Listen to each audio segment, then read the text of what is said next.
बहुत बहुत स्वागत है प्रयास के इस यूट्यूब चैनल पे। और आज है 8वां दिन। आज हम लोग करेंगे तुर्क और गुलाम वंश, जो कि मध्यकालीन भारत का एक पार्ट है। अगर आप Allahabad high court R O R O या यूपीए पीएससी आर ओ की तैयारी कर रहे हैं तो आप इस सीरीज़ को फॉलो कर सकते हैं। तो सबसे पहली चीज़ है कि आज है 8वां दिन और आज हम लोग करने वाले हैं तुर्क और गुलाम वंश। साथ में हम लोग करेंगे इंग्लिश का आर्टिकल और अक्टूबर मंथ का करंट अफेयर्स। वोकेबलरी में आज हमने कुछ टारगेट बनाए हैं जो भी हम देख लेते हैं और हम करते रहेंगे अपने टाइपिंग जैसे हम लोग कर रहे थे। तो आज टारगेट जो है वो इंग्लिश के लिए है ओ और पी, जो आप किसी बुक से पढ़ सकते हैं या आपके पास कोई बुक हो वहाँ से पढ़ सकते हैं। मेन चीज़ है कि आपको वर्ड पावर इंक्रीज़ करनी है और ज़्यादा से ज़्यादा वर्ड्स को याद करना है, कोशिश करिए याद कर पाएँ। ठीक है, और आज हमें करना है डी इडियम, जो कि हमने ABC कंप्लीट कर चुके हैं। आर्टिकल्स हम लोग पढ़ के आज खत्म कर देंगे। फिर हम टाइपिंग जो कर रहे हैं वो करेंगे ही और आप जो है फ्री में एक पेपर टेस्ट लगा सकते हैं शाम को हमारे ग्रुप के ऊपर, जो कि आपको लिंक मिल जाएगा, फ्री ग्रुप है। तो ये प्रयास ग्रुप को आप ज्वाइन कर सकते हैं। फिर जो है इस सारी चीज़ को करने में आपको लगेगा कम से कम 6 से 7 घंटे, अगर आप अच्छे से फॉलो करते हैं। और अगर आप इस शेड्यूल को पूरा फॉलो कर लें तो आपकी अच्छी खासी तैयारी हो जाएगी, जो कि 60 दिन के अंदर, 50-60 दिन के अंदर आपकी अच्छी खासी कवरेज हो जाएगा सिलेबस का, जो अगर आप इन दोनों एग्जाम की तैयारी कर रहे हैं तो। ठीक है, तो आज जो है करंट अफेयर्स आपको अक्टूबर का पढ़ना है, दृष्टि, जीके टुडे एटसेट्रा, जहाँ से भी आप पढ़ना चाहें पढ़ सकते हैं, पर आज हमें अक्टूबर खत्म करना है।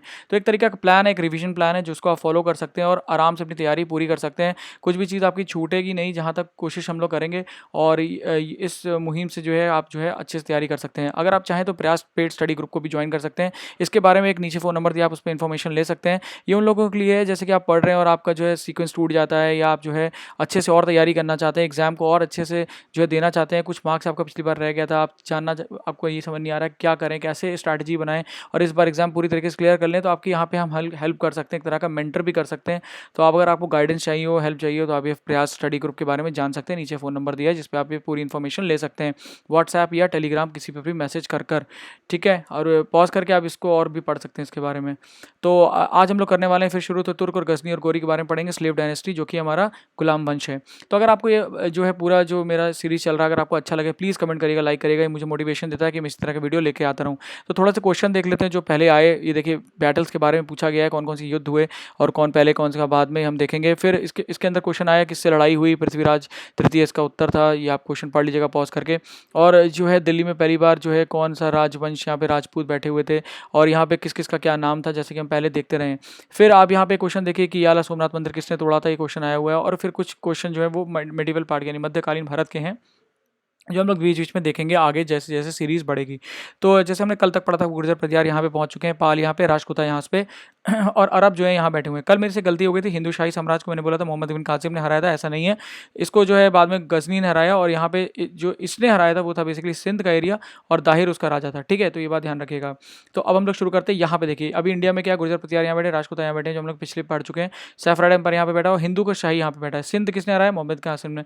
और यहाँ पे मुल्तान बैठा हुआ है। ठीक है, तो इतना आपको याद रखना है। अब जहाँ शुरू करते हैं, तो गजनवाई डायनेस्टी शुरू किसने करी, अल्पतगिन।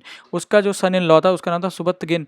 उसने क्या किया, वो पहला तुर्क ऐसा व्यक्ति था, पहला अरब नहीं, पहला तुर्क, जिसने जो था हिंदुस्तानी हिंदू शाही में आक्रमण किया और जयपाल को जो है इसने हराया था। ठीक है, तो ये यहाँ पे हुआ। उसके बाद इसने क्या किया, पहला तुर्क का मैंने लिख दिया। उसके बाद गजनी आया और गजनी ने इनको पूरी तरीके से खत्म कर दिया। ठीक है, और उसके बाद आता है आपका जो लूट और रेड होती है वो होती है कन्नौज की। ये शायद जयपाल नहीं, इसका नाम आप चेक कर लीजिएगा एक बार और मुझे कमेंट में बताइएगा। और लूट एंड रेड जो थी, इसने इतना रेड करी, ये पूरा कन्नौज तक यहाँ तक आ गया था और यहाँ पे जो है अलग अलग जगह पे था। मैं आपको दिखाता हूँ, एक फिगर दिखाता हूँ। ये देखिए, तो ये जो है यहाँ पे देखिए, यहाँ पे सोमनाथ मंदिर एग्जैक्टली यहाँ पे, तो यहाँ तक आया था और यहाँ पे आगे बढ़ के और अलग अलग जगह पे बिल्कुल आफत मचा रखी थी इसने, गजनी ने। ठीक है, तो गजनी बेसिकली जो है कई कई जगह इसने रूल किया और काफ़ी ताकतवर ये रूलर था, शासक था और जो है एक तरह का इन्वेडर था जो इंडिया में आया था। फिर इसने मोहम्मद गौरी के बारे में हम पढ़ते हैं, तो मोहम्मद गजनी के बारे में इतने इंपॉर्टेंट पॉइंट है। और अल बरूनी इसके साथ आया था, जो कि एक लेखक था और जो है सारी कुछ लिख रहा था, जिसकी वजह से हमें सारा इतिहास पता चलता है। ठीक है, और भी काफ़ी हमें और भी लोग हैं जिनकी वजह से पता चलता है, पर अल बरूनी यहाँ पे इंपॉर्टेंट नाम है। ठीक है, उसके बाद आता है मोहम्मद गौरी, जो कि पहले मुल्तान गया, मुल्तान में इसने हराया, जो मैंने आपको मुल्तान दिखाया था। ये देखिए मुल्तान, ये रहा। इसके उसके बाद ये यहाँ से मुल्तान के बाद गया पठान। पठान में जो था यहाँ पे राजा बैठा हुआ था, उसका नाम था भीम द्वितीय। ठीक है, जब यहाँ पे गौरी आया था तो कौन बैठा था, भीम वन, और जब ये आया तो भीम द्वितीय ने इसको बिल्कुल मारा पीटा, है ना, इसको मार के भगा दिया यहाँ से, ये वापस चला आया और कहाँ पे आया, पेशावर। मैं आपको बस जगह दिखा रहा हूँ कैसे ये पहुंचेगा इंडिया, ठीक है। पेशावर पहुंचा, फिर लाहौर आया, ये देखिए लाहौर, पेशावर से लाहौर, लाहौर से ये पहुंचेगा सियालकोट, और सियालकोट से जो है पहुंचेगा भटिंडा। अब भटिंडा में जब ये आया, बिहार भटिंडा जो था एक तरीके से समझ लीजिए जो वहाँ के पहले राजपूत राजा थे इस जगह के एरिया के, उनका जो था लास्ट मतलब शहर था, जो बिल्कुल फोर्ट था यहाँ पे, तो इसने पूरा कैप्चर कर लिया। इसकी वजह से पृथ्वीराज तृतीय बहुत गुस्सा आ गया और उसने आके यहाँ पे इनको धावा बोला, और फिर पहला युद्ध हुआ जिसका नाम है बैटल ऑफ तरेन, जो कि कौन हार गया, कौन हारा, गौरी हारा, ठीक है। फिर उसके बाद क्या हुआ, दूसरा युद्ध हुआ जिसमें कौन जीता, गौरी जीत गया। तो पृथ्वीराज क्या यहाँ पे जो है पृथ्वीराज को बाद में कैप्चर करके पकड़ लिया गया, उनको बाद में मार दिया जाता है। और फिर होता है बैटल ऑफ चांदवार, जो कि बैटल ऑफ चांदवार यहाँ पे हुआ था, और उसको उसमें उसमें किसको हराया इसने, जयचंद को हराया था, ठीक है। तो ये सारी लड़ाइयाँ इसने लड़ी, और जो है ये 1206 में मर गया। और इसको यहाँ इसके मरने के बाद जो है इसने ममलूक डायनेस्टी को स्टार्ट किया, जिसमें 4 लोग जो थे, ये कुतुबुद्दीन ऐबक, यल्दूज, इख्तियारुद्दीन बख्तियार खिलजी और कुबाचा, जो कि मुल्तान में बैठा हुआ था। और ये तीनों नाम बहुत इंपॉर्टेंट है, आपको याद रखने हैं। तो इन लोगों को जो था इसने अपनी अपनी जगहों पे इन्होंने अपना राज्य स्थापित कर दिया। तो कुतुबुद्दीन ऐबक से हम लोग पढ़ना शुरू करेंगे, और यल्दूज का नाम आप याद रखिए कहाँ बैठा था, गजनी में बैठा था। तो अब मैं आपको थोड़ा मैप दिखा देता हूँ। ये मैप है इस समय जहाँ पे 4 स्लेव्स बैठे हुए हैं, यानी कि गुलाम बैठे हुए हैं, और इतना बड़ा भारत है इनके पास, ठीक है। और ये स्लाव डायनेस्टी, यहाँ पे नीचे राजपूत है, चंदेल, यल्दवेज, ककटिया और होसला। देवगिरी जो है, आपने जो है पद्मावत की एक मूवी देखी, जब पद्मावत मूवी आई थी ना, तो जो शुरू में रानी पकड़ी जाती है वो इसी राज्य की थी, जिसको अलाउद्दीन खिलजी ने पकड़ा था। ये बाद में अलाउद्दीन खिलजी यहाँ पे आएगा तो हम बाद में देखेंगे उसको, ठीक है। तो आइए आगे, अब मैं आपको अपने नोट्स पे ले जाता हूँ, जो बहुत ही इंपॉर्टेंट है, जिसको देखना। तो आप ध्यान से देखिएगा, बहुत ही ऑर्गेनाइज नोट्स बनाए। नोट्स आप ऐसे बना सकते हैं, ये दूसरा तरीका है। पहला मैंने आपको पीछे अपने वीडियोस में दिखाया है, ये एक दूसरा तरीका है जिससे आप पूरी टाइमलाइन को ईजिली पढ़ सकते हैं, और सारे पॉइंट्स को कवर कर सकते हैं, और इसको अपडेट भी कर सकते हैं। आप देखिए, ये जो है मैंने बनाया है गूगल शीट्स में, तो आप भी बना सकते हैं, ठीक है। तो दिल्ली सल्तनत शुरू होता है, कुतुबुद्दीन ऐबक, लाख बख्श इसका नाम था, तो लाख बख्श याद रखिएगा, नाम इंपॉर्टेंट है। फिर इसने क्या बनवाया, कुतुब मीनार शुरू करवाई। किसके लिए बनवाई थी, कुतुबुद्दीन बख्तियार काकी, एक सेंट थे, ठीक है, संत थे। और कुतुब उल इस्लाम जो थे, ये इसने एक जो है मस्जिद बनवाई, और अलाई दीन का झोपड़ा, ये 3 चीज़ें इसने बनवाई। ये 3 नाम आपको याद रखने हैं। उसके बाद सोशल कल्चर में अगर देखें, मतलब कि उस समय कैसा जो कल्चर था वो क्या था, तो सूफी सेंट जो था इनको ये बहुत पसंद करता था ना। सूफी सेंट जो होते हैं मतलब इस्लाम में रहते हैं बेसिकली, पर वो क्या होता है, म्यूजिक को पसंद करते हैं ना। तो ये चीज़ ध्यान रखिए। कुतुबुद्दीन बख्तियार काकी जो था बेसिकली एक वहाँ का संत था, जिसको इन्होंने जो थी पनाह दिया था, और मतलब अपने बहुत मानता था इनको। फिर एक इसके अंदर 2 स्कॉलर हैं इसके, जिनका नाम आपको याद रखना है, हसन निज़ाम और फ़खरुद्दीन। तो इसने जो किताब लिखी वो थी ताजुल मसीर, और फ़खरुद्दीन ने जो लिखी तारीख मुबारक शाही। ये नाम याद रखिएगा, इंपॉर्टेंट है, रट लीजिए इसको, घोट लीजिए। फिर आता है जजिया, एक जो इसने था क्या, सबसे पहले किसने जजिया इंट्रोड्यूस किया पूछा जाए तो इसने किया था, कुतुबुद्दीन ऐबक। और ये मरा कैसे था, तो ये पोलो से मरा था। तो क्वेश्चन यहाँ से आ सकता है, कौन ऐसा राजा था जो पोलो से मरा था, तो आप याद रखिएगा कुतुबुद्दीन ऐबक, लाख बख्श, ठीक है। फिर आता है इल्तुतमिश, जो इसका सन इन लॉ था, ठीक है। तो इल्तुतमिश जो था इसका जो सन इन लॉ था, उसके बारे में आपको थोड़ा मैं बताता हूँ। तो बहुत इंपॉर्टेंट पॉइंट है इसको, तो ये समझ लीजिए क्वेश्चन आ सकता है यहाँ से। तो इसने चालीसा का शुरू किया था, या चहलगामी सिस्टम शुरू किया था। ऐसे 40 लोगों को अपने पास रखना, जो इसको मतलब बताएं क्या चीज़ सही है, क्या चीज़ गलत है, क्या करना चाहिए, क्या नहीं करना चाहिए, इस तरीके से। फिर जो भी राजा होता था ना उस समय, वो क्या करता था, इसको इसके जो था खलीफा को जो था अपना वो भेजता था कि मैं आपके अंडर में हूँ, है ना, उसको मानता था। तो उस समय अब्बासिड एम्पायर जो था, वहाँ का खलीफा जो था, उसको उसके अंडर में अपने आप को मानता था, ठीक है। फिर क्या करता है, ख्वारिज़्म का एक राजा होता है जलाउद्दीन, इसका नाम याद रखिएगा। ख्वारिज़्म का राजा कौन था, जलाउद्दीन। इसको ये शरण देने से मना कर देता है, क्योंकि इसके ऊपर मंगोल से आक्रमण किया था। तो ये नहीं चाहता था मंगोल इसके दरवाजे पे आए और इसका जो है पूरा राज्य खत्म कर दें, इसलिए मना कर देता है जलाउद्दीन को, कहता था तुम यहाँ से भाग जाओ। फिर क्या करता है, ये हराता है किसको, यल्दूस को। यल्दूस कहाँ का जो था गवर्नर था, कमेंट में आप बताइएगा, मैंने पहले बोला था, याद रखिएगा। और ये भी एक स्लेव था गोरी का, ध्यान रखिएगा। और दिल्ली को जो था, ये कैपिटल कहाँ से, लाहौर से दिल्ली कर देता है। लाहौर से कहाँ कर देता है, दिल्ली। तो पूछा जा सकता है क्वेश्चन कि लाहौर से दिल्ली करने वाला कौन आदमी था, तो इल्तुतमिश था। इसने कौन सा सिस्टम शुरू कराया, इक्ता सिस्टम शुरू कराया था, ठीक है। तो इक्ता सिस्टम में क्या होता था, लैंड के टुकड़ों को जो था ये अपने बड़े बड़े लोगों को दे देता था, एक तरह से जागीर दे देता था, और जो है बड़े बड़े लोगों को। तो ये याद रखिए। कुतुब मीनार इसने कंप्लीट करा दिया था इल्तुतमिश ने, और हाउस ए सुल्तानी, जिसको बाद में हौस खास भी कहते हैं, तो ये दोनों चीज़ें इसने कराई थी। फिर जो है यहाँ पे स्कॉलर जो इसके पास थे वो कौन कौन थे, मिनाज उस सिराज, इसने लिखी थी तबाकत ए नसीरी, ठीक है। बहुत कठिन क्वेश्चन होगा तो ये आएगा, ये ध्यान रखिएगा। बाकी आपको ऐसे ही पूछेगा, पोलो वोलो और इक्ता किसने शुरू करा, कुतुब मीनार किसने बनाई और कंप्लीट कराई, ये सब इजी, ये कठिन क्वेश्चन, ठीक है। तो इशूड क्या हुआ, सिल्वर टंका और कॉपर कॉइन्स, तो ये इसने शुरू कराया था। सिल्वर टंका किसने शुरू कराया था, और कॉपर कॉइन्स, ये इंपॉर्टेंट है, ये वाला बहुत इंपॉर्टेंट, ठीक है। ये दोनों क्वेश्चन इंपॉर्टेंट है, और ये बहुत थोड़ा कठिन क्वेश्चन हो जाएगा। तो ये जो है ना, सब लोग या तो गलत करेंगे और या तो इसको छोड़ेंगे, और या जो है बहुत कम लोग इसको सही करेंगे। तो आप इसको रट लीजिए, अगर आपको चाहते हैं, अगर मान लीजिए क्वेश्चन आ जाए तो आपको एज चाहिए हो, तो इस तरह का क्वेश्चन को ध्यान रखना चाहिए, ठीक है। ठीक है। तो आगे देखिए स्पेशल पॉइंट क्या है कि इसने किसको मारा, killed Aram Shah the son of Qutubuddin, इसने कुतुबुद्दीन ऐबक के बेटे को मार दिया था और इसने अपने को इलाबारी सुल्तान बनाया था। ठीक है, तो इलाबारी सुल्तान कह के ना ये अपने आप को एक तरह का एक नोबल घोषित करना चाहता कि देखो मैं भी राजसी खानदान से आया हूँ। तो बस ये ध्यान रखिए इलाबारी सुल्तान किसको था, आइस इलाबारी, आइस इल्तुतमिश। ठीक है, फिर आता है रुकनुद्दीन फिरोज जो कि उसका बेटा था, बहुत ही कमजोर था, इसलिए रजिया जो है इसको टेक ओवर कर लेती है और 4 साल की सिर्फ रहती है। तो ये जो थी इल्तुतमिश की बेटी थी और इसने अब लड़की बैठ गई है, मुस्लिम थे उस समय, बहुत ज़्यादा ऑर्थोडॉक्स थे, तो वो लोग क्या करते थे, कभी वुमेन को रूलर बनना नहीं देना चाहते थे, मतलब रानी नहीं बनना देना चाहते। तो ये पहली और आखिरी ऐसी मुस्लिम है जो रानी बनी। ठीक है, तो इसने क्या किया, इन चालीसों को वीक करना शुरू कर दिया। तो चालीसा थे, ये जो चहलगामी थे ना, इन्होंने इसके खिलाफ जो था वो कर दी, एक मतलब बगावत कर दी। तो इसने क्या करा, यकूत एक आदमी था जो कि इथोपियन एक जगह है, इथोपिया अफ्रीका में, वहाँ का निवासी था। ठीक है, तो वो एक तरह मुस्लिम था ये, और इसको जो था इसने सपोर्ट किया इसको, और ये क्या करने लगा कि इसको सपोर्ट करके लड़ने गया अल्तूनिया में लड़ा, तो ये मर गया यकूत, और ये जो था इसको कैप्चर कर लिया गया रजिया को, अल्तूनिया के गवर्नर ऑफ भटिंडा। ठीक है, तो अल्तूनिया कहाँ पे गवर्नर था, भटिंडा का।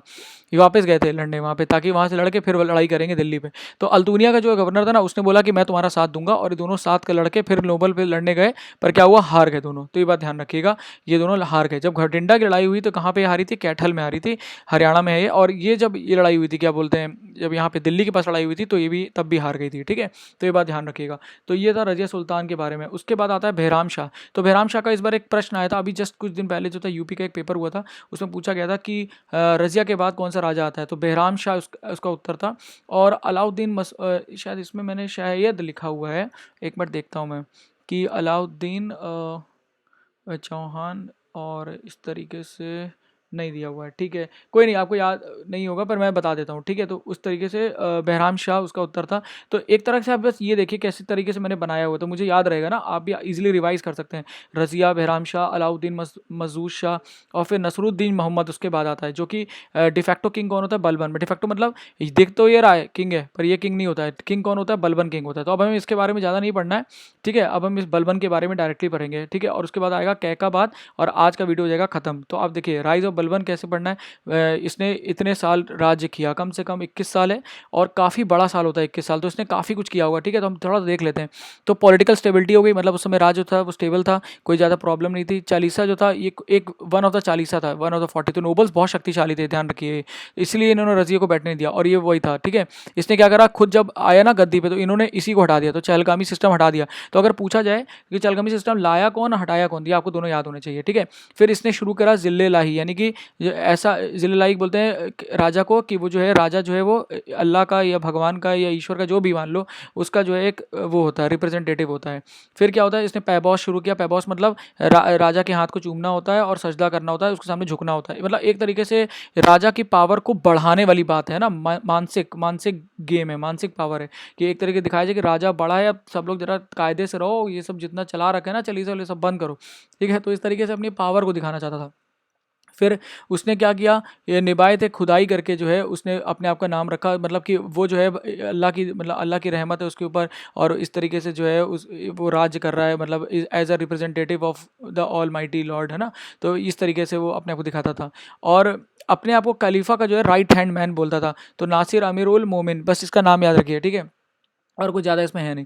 ठीक है, उसके बाद इसकी जो मिलिट्री थी ना, वो बहुत शक्तिशाली थी। इसने आयरन एंड ब्लड पॉलिसी, मतलब कि उसने जो था बहुत ही आयरन ब्लड पॉलिसी, मतलब बहुत शक्तिशाली मिलिट्री बनाई थी, और जो है कौई भी मतलब विद्रोह होता था तो तुरंत मार देता था। और उसने अपने जो थे स्पाइस, मतलब यानी कि मतलब क्या कहते हैं, जासूस को जो है चारों दिशाओं में फैला रखा था कि कौन क्या कर रहा है, क्योंकि नोबल्स बहुत शक्तिशाली थे ना, नोबल्स कहीं उसके खिलाफ तो नहीं षड्यंत्र रच रहे हैं। तो ये इसके लिए करने के लिए इसने अपनी आर्मी और ये सब स्पाइस फैला रखे थे। फिर दीवाने अर्ज करके इसका मिलिट्री डिपार्टमेंट था, जिसका नाम आपको घोट लेना है। ठीक है, और जो था ये बात ध्यान रखिए, मिलिट्री डिपार्टमेंट, और दीवाने उनसर करके जो था वो इसका जो था एक फाइनेंस डिपार्टमेंट था। तो ये दोनों नाम बहुत इंपॉर्टेंट है। फिर उलमा फाइंड रिलीज मैटर, और इसने क्या करा, क्योंकि जो पहले उलिमास थे, जो यहाँ पे नोबल्स थे, और उलिमास साथ में मुस्लिम लीडर्स होते हैं जो कि हिदायत देते थे राजा को, उनको वो पहले दे रहे थे हिदायत यहाँ तक। ठीक है, पर उसने क्या करा, उन्होंने बोला अब आप ऐसा करिए, हिदायत विदायत मत दीजिए, अब आप सिर्फ अब रिलीजियस मैटर देखिए, आपको ये सब करने की जरूरत नहीं है, मुझे पता है क्या करना है। और ये इसने बंद करवा दिया। और नौरोज़ जो था, नौरोज़ जो आजकल भी होता है, वो इसने ही शुरू करवाया था, बलबन ने। और फिर उसके बाद आता है कैकाबाद, जो कि आखिरी स्लेव यानी गुलाम वंश का आखिरी राजा था, वो यहाँ से शुरू होता है। और उसको जो है लात मार के कौन मारता है, भगा देता है, खिलजी भगा देते हैं, जस्ट फॉर लाफ। बट उसको कौन हटाता है, कैकाबाद को खिलजी हटा देते हैं, और जलाउद्दीन खिलजी यहाँ पे आता है, जो हम पढ़ेंगे कल।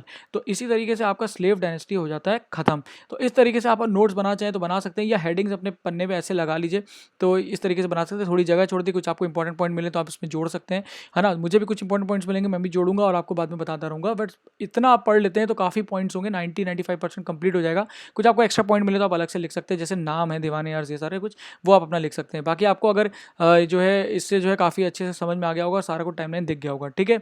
तो आज आपको क्या करना है वैसे, कि आपको कैसे करना है कि आप टाइपिंग करेंगे 1 घंटा करिए कम से कम मिनिमम, बिकॉज टाइपिंग करते रहिए। अभी नोटिफिकेशन तो नहीं आया है, पर जैसे ही नोटिफिकेशन आएगा आपके पास समय नहीं होगा, ठीक है। तो करते रहिए, और पढ़ाई कभी भी खराब नहीं जाती है। फिर इंग्लिश वोकैबुलरी आपको करनी, न्यूज़पेपर पढ़ना है, नोट्स अपने रिवाइज करिए, जो भी आपने बना रखे, जो मैंने दिए उनको आप इनकॉर्पोरेट कर सकते हैं। प्रीवियस के पेपर देखिए और आगे पढ़ते रहिए, ठीक है। तो अगर आपको ये वीडियो अच्छा लगा हो, मेरी स्ट्रैटेजी अच्छी लगी हो, प्लीज़ कमेंट करिएगा, लाइक करिएगा, और मुझे बताइएगा कि आपके क्या फीडबैक है। इसी तरीके से वीडियो को देखते रहने के लिए, पसंद करने के लिए बहुत बहुत धन्यवाद, बहुत बहुत आभार।